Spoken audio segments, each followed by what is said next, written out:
Буатнада район үзәк китапханәсендә Зөлфәт клубы әгъзалары очрашты. Очрашуның беренче өлеше Габдулла Тукай исемендәге дәүләт премиясе лауреаты якташ язучыбыз Факил Сафин иҗатына багышланды. Икенче өлештә талантлы син туган җирем дип исемләнгән шигырьләр җыентыгы тәкъдир ителде. Менә үзәк китапханәләр берлектә Зөлфәт клубы балаларын туплап, аларның шигырьләрен туплап, менә шуны эшне эшләделәр. Безгә инде нәрсә кала?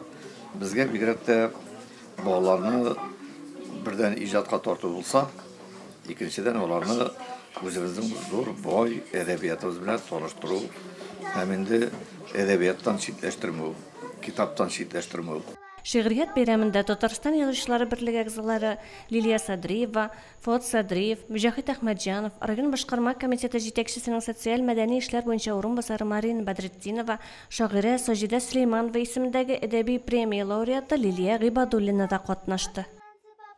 Биредә яшәп иҗат итүче балаларга өметебез бик зур.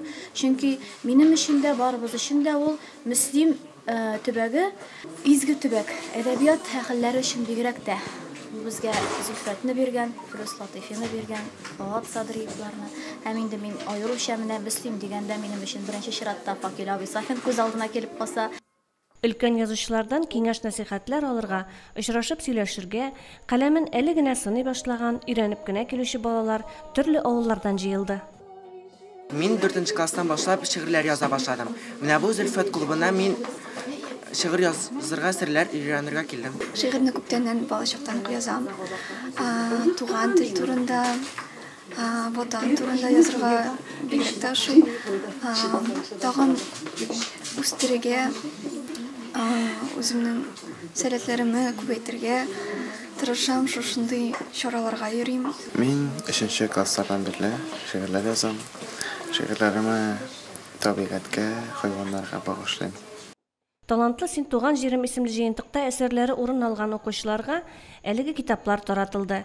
Иң яхшы шигырь авторларына акчалата бүләкләр бирелде. Чыгыш ясаган укучыларга Факил Сафин үзенең китапларын бүләк итте. Гөлназ Җәлилова, Динар Минхаҗев, Мөслим телевидениесе.